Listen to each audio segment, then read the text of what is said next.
ایک بہت ہی مالدار آدمی ہر سال اپنے سیکیورٹی گارڈز کے ساتھ ایک بزرگ کے مزار پر حاضری دیتا تھا۔ ایک دفعہ جب وہ وہاں پہنچا تو اس نے وہاں ایک آدمی کو دیکھا جو دعا مانگ رہا تھا۔ اس نے اس پر کوئی خاص توجہ نہ دی اور یہی سوچا کہ یہ بھی باقی حاجت مندوں کی طرح ایک حاجت مند ہی ہے جو اپنے لیے کچھ مانگ رہا ہے۔ خیر، اس نے معمول کے مطابق بزرگ کے مزار پر چادر چڑھائی اور واپس چلا گیا۔ اگلے سال جب وہ پھر وہاں پہنچا تو اس نے پھر اس آدمی کو دیکھا جو اسی جگہ پر بیٹھا کچھ مانگ رہا تھا۔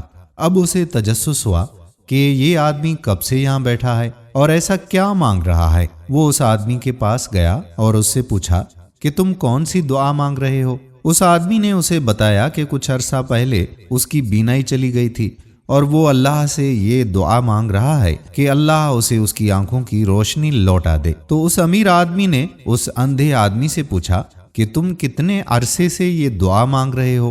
اس نے بتایا کہ اسے 5 سال ہو گئے ہیں یہاں بیٹھے یہ دعا مانگتے ہوئے۔ امیر آدمی نے حیران ہوتے ہوئے کہا کہ 5 سال، اور پھر کہا کہ تم جانتے ہو کہ میں کون ہوں؟ اندھے آدمی نے جواب دیا کہ جناب، میں تو اندھا ہوں، تو بھلا میں آپ کو کیسے پہچانوں گا؟ وہ آدمی خود ہی اپنا تعارف کراتے ہوئے بولا کہ میں اس شہر کا سب سے امیر اور طاقتور انسان ہوں، اور ساتھ ہی کہا کہ میں نے تمہارے بارے میں ایک فیصلہ کیا ہے۔ اندھے آدمی نے حیران ہوتے ہوئے کہا کہ کیسا فیصلہ؟ تو اس نے اپنے سیکیورٹی گارڈز کو بلایا اور کہا کہ میرے چادر چڑھا کر واپس آنے تک اگر اس کی آنکھیں واپس نہ آئیں تو اسے گولی مار دینا۔ اندھے نے یہ بات سنی تو زارو قطار رونے لگا اور اللہ سے گڑ گڑا کر دعا مانگنے لگا کہ اے اللہ، تو تو جانتا ہے کہ اگر مجھے آنکھیں نہ ملیں تو یہ مجھے جان سے مار دے گا۔ اے اللہ، مجھ پر اپنا رحم فرما، اب یہ میرے لیے زندگی اور موت کا مسئلہ بن گیا ہے۔ وہ سجدے میں گر کر رو رو کر دعا مانگ رہا تھا۔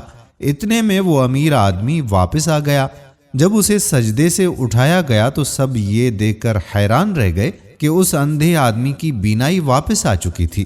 اب اس کی خوشی کی کوئی انتہا نہ تھی۔ امیر آدمی نے اسے گلے لگایا اور کہا کہ میں نے یہ سب اس لیے کیا کیونکہ میں نے محسوس کیا کہ تم دعا مانگ تو رہے تھے مگر تمہاری دعا میں تڑپ نہیں تھی۔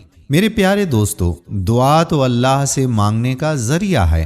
اللہ رب العزت اس بندے سے زیادہ خوش ہوتا ہے جو اس سے زیادہ مانگتا ہے۔ ہم لوگ اکثر دعا کے نام پر چند رٹے رٹائے جملے بول دیتے ہیں جن کا مطلب بھی ہمیں معلوم نہیں ہوتا۔ اگر کسی چیز کو مانگنے کی تڑپ ہو تو دینے والا ایک پل کی بھی دیر نہیں کرتا۔ ہم دعا کرتے ہیں کہ اللہ تعالی ہمیں دعا مانگنے کی توفیق عطا فرمائے۔